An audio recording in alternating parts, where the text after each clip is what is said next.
Bonjour à tous, bonjour mes amis. Je fais cette vidéo pour parler du prix Nobel de physique 2021. Actualité oblige, je suis obligé de revenir sur ce sujet car il y a eu un scandale. Les Camerounais qui ont été très impressionnés par les travaux déroutants, notamment de Famon Ndongo en matière de calcul physique, vont crier avec humour ou comédie au scandale. Car le trio Nobel du renouveau ou du RDPC a été simplement écarté sans aucun ménagement. Nous allons voir à travers cette vidéo que cette comédie qui ne fait pas rire du tout révèle quelque chose d'aussi extraordinaire. Il n'y a jamais eu de prix Nobel dans l'Afrique francophone. C'est pas extraordinaire ça? En effet, le comité Nobel vient de livrer tous les lauréats 2021. Et à la grande surprise, Famon Ndongo ne fait pas partie des prix Nobel de physique qui a été attribué à un trio d'experts sur le réchauffement planétaire. Un Américain japonais, un Allemand, un Italien, âgés de 73 à 90 ans. Évidemment, les Camerounais, au vu des travaux des trois puissants physiciens du renouveau, ont crié avec humour au scandale. Et on ne peut pas s'empêcher de penser que le comité du Nobel a commis une injustice énorme. Oui, mes amis, en considérant les travaux de Esso, Famon Ndongo et Sadi, on pense plus aux inventions révolutionnaires qu'au gangstérisme dont lui prête souvent J.P. Remingono. Et ce n'est pas une question d'âge, car le prix Nobel du renouveau est aussi, le trio du Nobel du renouveau est aussi vieux que les lauréats de 2021. Qui crie au scandale? C'est principalement le Sérail avec en tête la France-Afrique, qui vont s'associer pour dénoncer ce scandale. Ils vont évoquer dans un premier temps le racisme.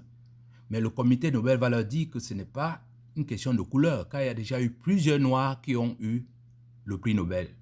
Ils vont évoquer la discrimination de l'Afrique, mais le comité Nobel va leur souligner que Abdul Razak Gurnah du Zanzibar est un Africain, tout comme il a déjà eu plusieurs prix Nobel africains tels que Wole Soyinka et des Ghanéens, des Libériens, des Africains du Sud et du Kenya. Ils vont alors parler de l'isolement des francophones africains. Et le comité Nobel va leur rétorquer qu'il y a déjà eu des francophones africains avec le prix Nobel, mais il s'agit du Congo belge et de la Tunisie arabe. Il n'y a jamais eu des francophones de la France-Afrique.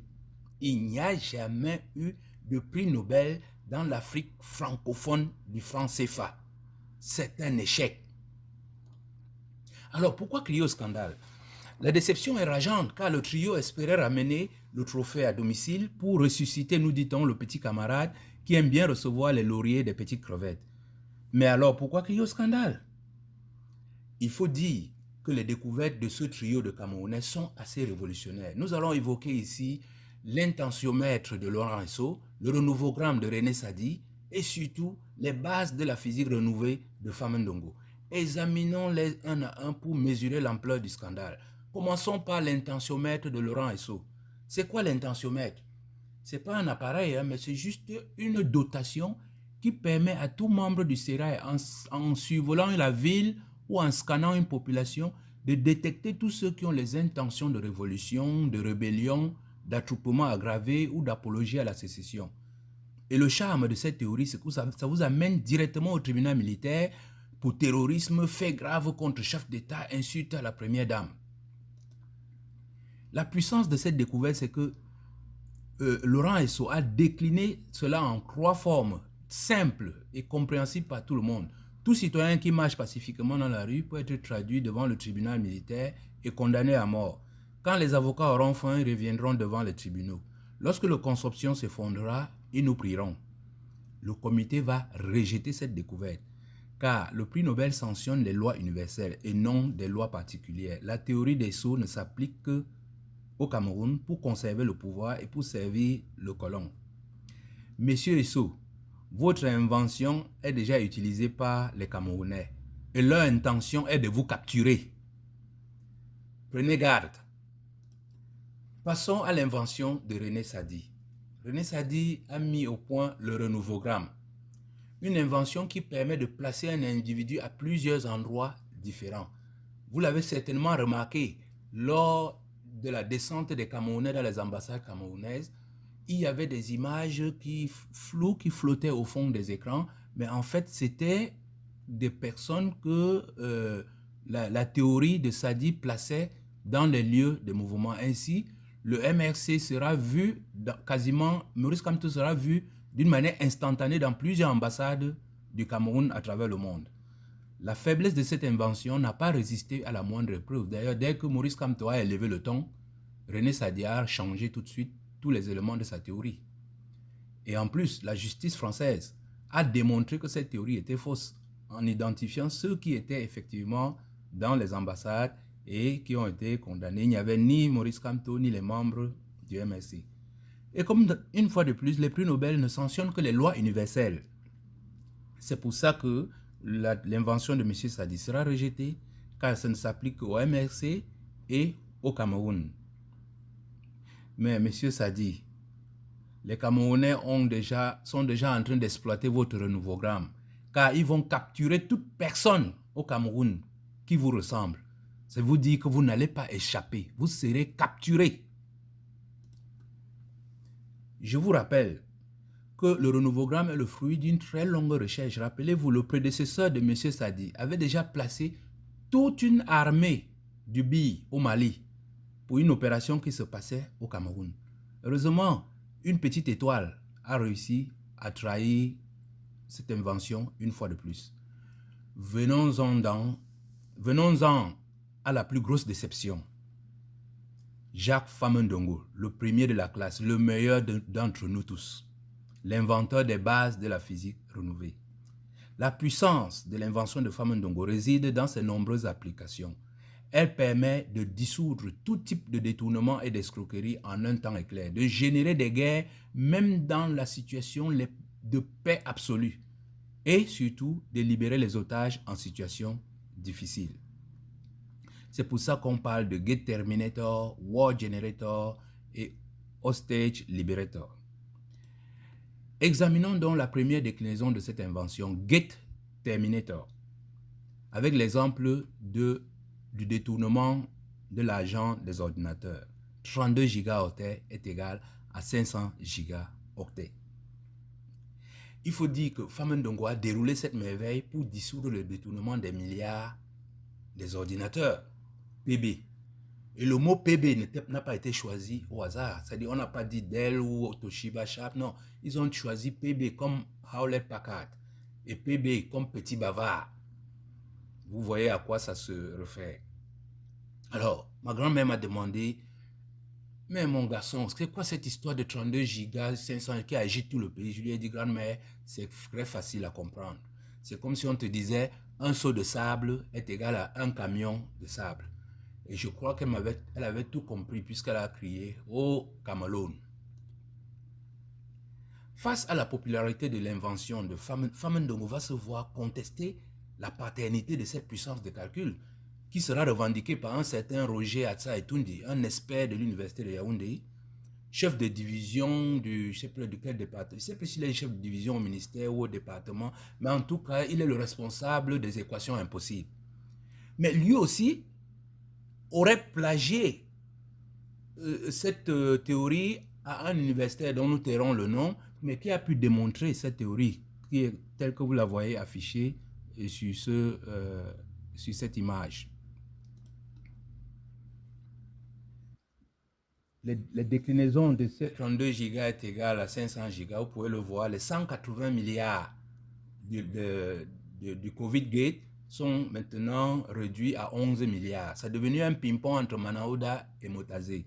Motazé dit j'ai envoyé 46 milliards, Manaouda dit j'ai reçu 34 milliards. Les 11 milliards de différence flottent entre la barrière qui sépare les deux ministères. Vous comprenez la puissance de cette invention de Famin-Ndongo. On peut aussi l'appliquer au CAN-Gate.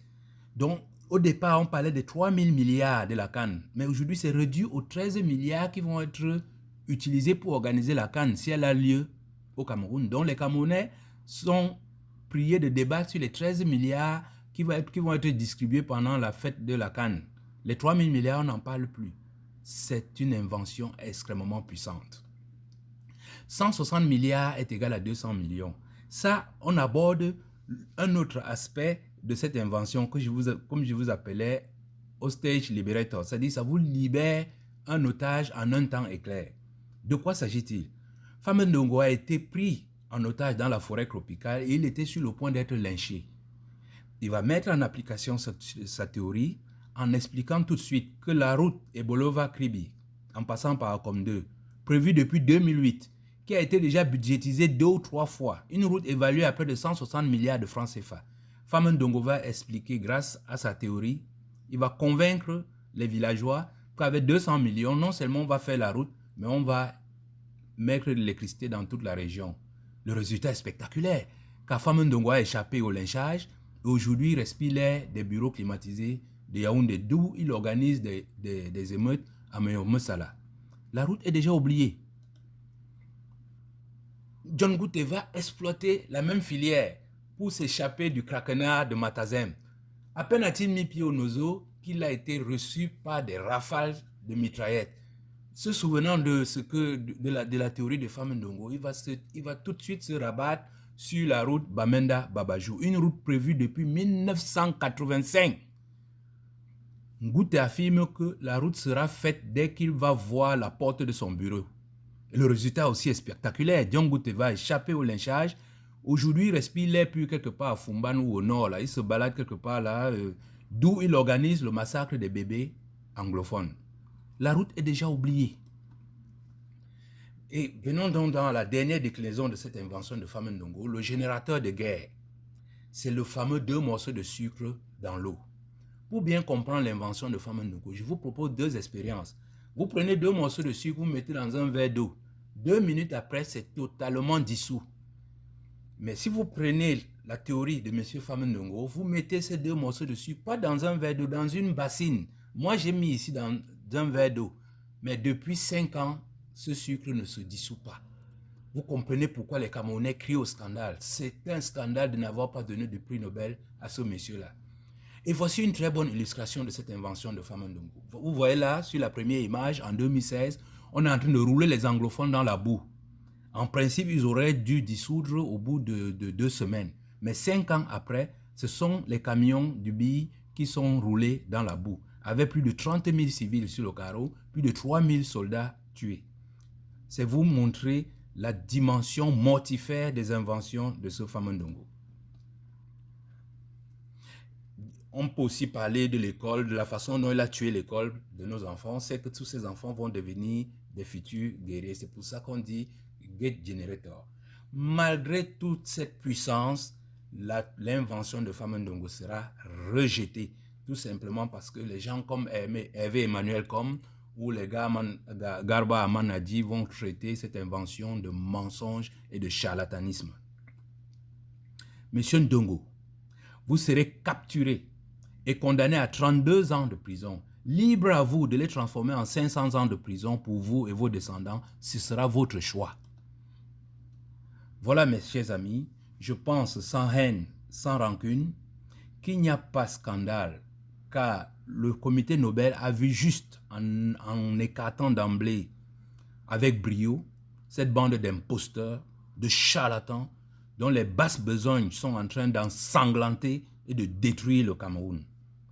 Finissons en rappelant qu'il n'y a jamais eu de prix Nobel dans la France-Afrique et que cet humour ou cette comédie de prétendre à un prix Nobel pour ce genre de personnes ne fait pas rire du tout. Merci de m'avoir écouté et partagé.